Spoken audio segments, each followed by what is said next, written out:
Waa tokko sin gorsu warri shamarranii yeroo baay'een sobamtan. Maaliin sobamtanii namoonni tokko tokko si fuudhaa, siif jiraadhaa, siif kufaa, siif caccabaa, siif nyaadhaa, siif du'aa, siif gangaladhaa gaaf jedhee si dhiyaate dhuguma seetanii sobamtan.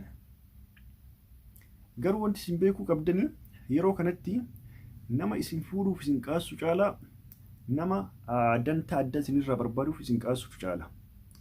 Dantaa addaa yeroo jedhu aana adii jedhee isinitti himuun qabu. Isinuun beektanii jechuudha. Dantaa addaa waan jedhamu.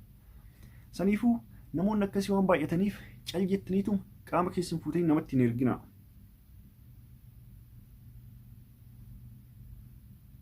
Yoo suusii qaama kan kee namaa erguu qabaatte nama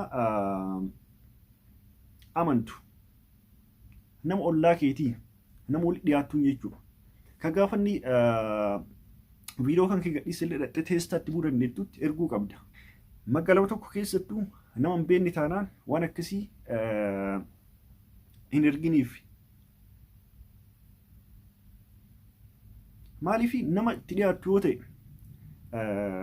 karaa garaagaraatiin argachuu dandeetta. Takka akka nanna sobeeti viidiyoon ergisiiseeti kun amma viidiyoo kiyya wanni irra gadhiisetteeti maatii isaatiitti himachuu dandeetta. Yookaan ammoo dhattee gurruma isaa qabdeet mukaa wali buusuu dandeetta dhattee bakka inni jiru jechuudha. Nama hin beekne garuu wanta akkasitti ergiteet booda salphachuun kee waan oollee jechuudha. Nama keessa isaa hin beekne.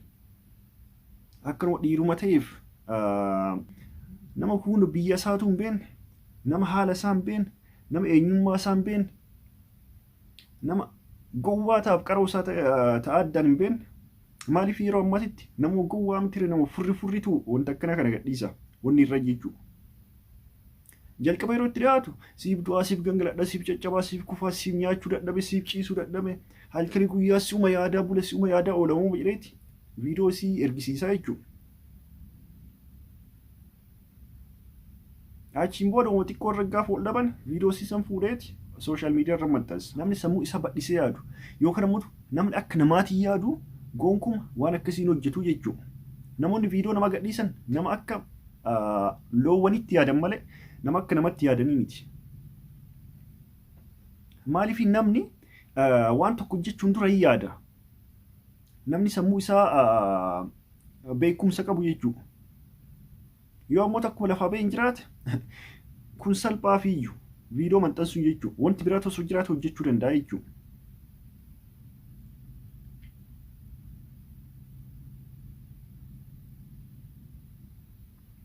Shamarran wanti isin beekuu qabdan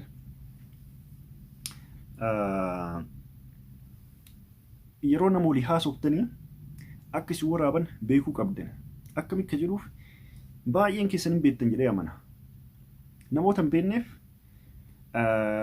fakkeenyaaf jaalalleen kan kee biyya jira yoo ta'e, Itoophiyaa keessa jiraata yoo ta'e, ati ammoo biyya Arabaa jirta yoo ta'e, Itoophiyaa san taa'eeti appilikeeshinii wayii fayyadameeti achumas waraabuu akka danda'u beekuu qabdaa jechuudha.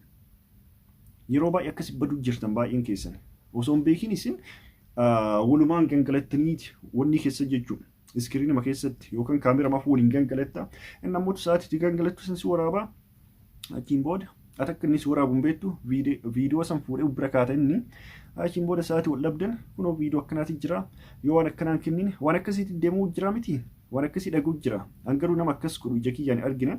Namoonni akkas akka jira yeroo namoonni baay'een dubbata arguu jira. Wantoonni akkasii sunniin waan jiranii fi sa'aatii nama waliin haasoftu keessattuu qullaa nama waliin haasa'in kaameraa fuuteettee jechuudha. Yoo qullaa haasa'uu suusii qabda ta'e fuula kan kee dhossiitiin achi gadiin haasa'e rakkoo hin qabu. Maaliif isin beekan kaa? Fuula kan kee argin qaama nama Jibuutii ta'e, qaama nama Sumaalee ta'e, qaama nama Keeniyaa ta'e, qaama nama Eertiraa ta'e maaliif si beekan? Yookaan immoo Amaara taate, Tigiree taate, Maalii, Walaayitaa taate maaliif si beeka? Uumaas hin beekanii jechuudha. Saniif jecha yoo suusii akkasii qabaatte goonkuma fuula kan kee mul'isin.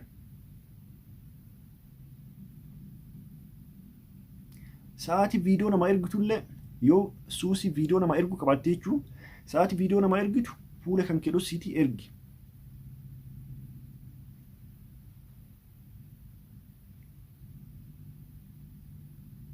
Viidiyoo erguu rabbiin jaalatu miti. Yoo erguu qabatteeti itti amanti ta'e. Lakki erguun dirqama itti itti amantu ta'e fuula kan kee dhoksuuf yaali. Maaliif gaafa fuula kee dhoksite hin salphattu gonkumaa. Yoo nama natti ergituuf sun fuula kan kee agarsiiftu malee siin jedha muka nyaadhu jedhiin dhugaan siin jedha. Maali kan kee abbaa mana kan kee yoo ta'e hin beekne abbaa mana kan keetu taanaan qaama qullaa kan kee gonguma akkasitti ittiin ergine. Maaliif viidiyoo ati ergituuf sun sababii garaagaraatii harkaa bahuu danda'a. Takka miimooriin isaa jalaa baduu danda'a. Takka ammoo bilbila isaa mana dagateeti yoo security'n cufatee hin jirre mana dagateeti namni biraa jalaa fuudheeti gara wanni ofii dabarfateeti achiin booda akkuma taphaati jechuudha. Kaayachuu danda'a achiin booda karaa mooyitiin akkuma ta'e harka bahuu danda'a jechuudha. Yookaan ammoo imeelii keessa kaata'u ta'e wantoota garagara kanneen jechuudha wantoota icciitii kanneen achi keessa imeelii isaa wantoota garagaraatiif nama kennuu danda'a yookaan ammoo jalaallee haakii godhuu danda'anii achiin booda icciitii isaa san guuraniiti wantuma jira ala baasuu danda'anii jechuudha. Saniif jecha abbaa mana kan kee ta'e jaalallee kan kee ta'e yoo inni viidiyoo qaama guutuun ergisiin jedha muka nyaadhu jedhiin.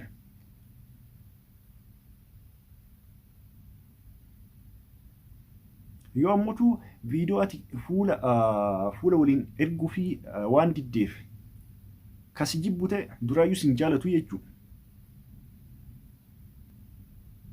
Deebi'ee ammoo ati sa'aatii viidiyoo namaa ergitutti yeroo ammaatitti dhugaa dubbachuuf namoonni amma duula mucattii tanarra banuu jiran mucattii amma irraa dubbachuu jiru sana jechuudha. Hundi isaanii wantuma kanarra oolan jechuun hin danda'amu. Persentii muraasa wayiiti namni wanta kanarra qulqulluu ta'e isuma dhugaa isiniin jedha. Amma namoonni tokko ba'anii akkamitti balee maalii qaama qullaa isii maal akkas gooti maal gooti kan jiran hin kijiban. Hundi isaaniitu yoo xiqqaate persentii 100 keessaa persentii 20 yookaan ammoo yoo guddate jechuudha.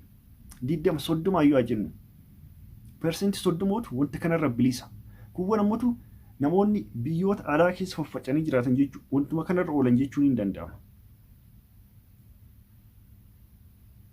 Namoonni nama qulqulloof godhaniiti mucatti kanarra duula banuu jiran hin kijiban. Hundi isaanii hin kijiban. Wantuma ofirra oolan deebaniiti namaan qeeqanii jechuudha.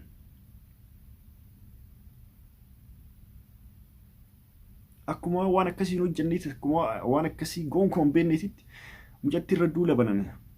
Mucatti irra duula banuun maaf barbaachise? Dhugaa dubbachuuf dhibbaan mucatti sanitti murteessu. Maaliif hojii kenna nuti dogoggorseeti waan akkasii sanniin keessa galcha nu warri dhiiraa jechuudha. Malee isiin ofii lakki viidiyoo keessi ergaa viidiyoo kee qaama qullaa si ergu itti kakadhattu hin jirti gonkumaa hin jirtu. Numatti itti dhiyaannaa achiin booda si jaaladha maal siif ta'a maalii tiyyaa bareedduu tiyyaa diimtuu tiyyaa maalii tiyyaa uumama jenneeti itti dhiyaanneeti viidiyoo harkaa fuunaa jechuudha. Achi deebi'ee kan iyyullee nuuma. Shamarran wanti isin beekuu qabdanii sa'aatii viidiyoo kan kee ergitu san yookaan ammoo sa'aatii of waraabdu sanu waan wayii yaaduu qabda. Maali inni ati amma dargaggeetti yookaan ammoo dardarree jedhamaa miti dardara mi'ati ati dardaraa jennu sa'aatii dardara kanatti viidiyoo kana nama wayiitiif ergita. Viidiyoon kan keessuun ammoo akka wayiitiin si jala bahuu danda'a karaa wayiitiin jechuudha. Erga baheen booda namoonni tokko fuudhaniiti wanni irra maxxansan intarneetii irra jechuudha. Intarneetii irra gaafa maxxan gonguma achirraa hin bu'u. Yoo namnummaan sun siif laafee akka tasaa irraa balleessi malee jechuudha. Achiin booda viidiyoon sun dhaloota gara dhalootatti darbaa jechuudha. Keessattuu atiin heerumuu kan kee oolu gaafa heerumte ijoollee godhachuun kee oolu gaafa ijoollee godhatte ijoolleen kan kee teekinooloojiin isuma ammaa kanarra badhataa deemaa waan ta'eef yookaan ammoo fooyya'aa deemaa waan ta'eef Gaafsani gaafa waggaa 7 geette ijoolleen sunniin intarneetii keessa seentee wantoota garaagaraa ilaalti waan ta'eef maaliif kanaan dura moobaayiliin akkasumas intarneetiin gahaan hin jiru ture biyya keenya keessa jechuudha. Amma garuu wantoonni garaagaraa fooyya'aa deemaa waan ta'eef yoo amma namoonni ammaa kunniin gaafa waggaa 10-11 yookaan 12 guutan intarneetii fayyadamuu eegalan ta'e dhaloonni ammaan booda dhufu garuu waggaa 7-8-9 akkasiyyuu gennaan akka fayyadamuu danda'u. Maaliif wanti hundinuu isuma durii caalaa fooyya'aati ariitiin deemaa waan ta'eef jechuudha. Gaafsanii ijoolleen kan keessa salphamatti viidiyoo san argitii jechuudha. Viidiyoo san gaafa argite waan itti dhagamu tilmaamuun nama rakkisuu jechuudha. Atillee mee gaafsanii ija maaliin ijoollee kan kee akka isaan karaa gaarii irra guddatan gorsita. Silaafuu viidiyoon kan kee wanni gubbaa jira. Viidiyoon qaamni qullaan kan kee jechuudha. Intarneetii gubbaa jira. Ijoolleen kan kee illee ilaaluu jiran. Atammuutu ija maaliin ijoollee sanniin gorsita. Ija maaliin ijoollee san akka karaa badaa irra isaan hin deemne gorsuu dandeetta. Maaliif ati iyyuu duuriyyee jedhamta kaasaa sanitti yookaan ammoo kashalabbee jedhamta. Akkasis sibeetti jechuudha ijoollee. Haati tiyyaa iyyuu dura akkas maalii uumamu waan akkasii jedhanii jechuudha. Saniif jecha gammachuu hadhaa viidiyoo namaaf erguun hadha si gammachiisoo ta'e bor akka itti gaabbitu beekuu qabdaa jechuudha. Gammachuu sa'aatii muraasaatiif jetteeti waan fuuldura gaabbiteen hin dhaqqabne hin hojjetin. Amma ijoollummaan si taphachuu danda'a. Garuu gaafa nama guddaa taate baay'ee gaabbitee harka nyaachuu dandeetta waan ta'eef wanta akkasii kanarraa of eeggachuun dirqama keetii jechuudha.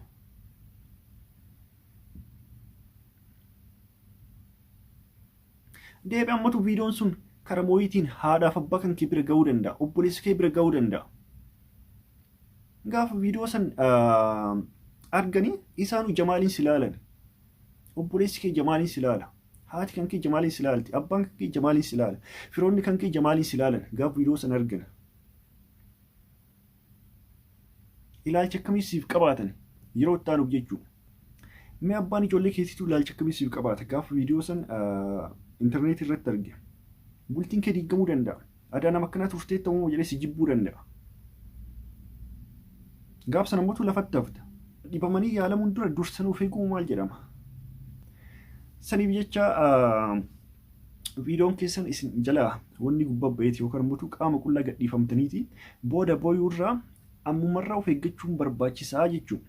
Sa'aatii nama olii haasa'u akka si waraabuu danda'an beekteeti qaama qullaa nama olii haasa'u dhiisuu qabda. Viidiyoo kan kee yeroo namaaf ergitu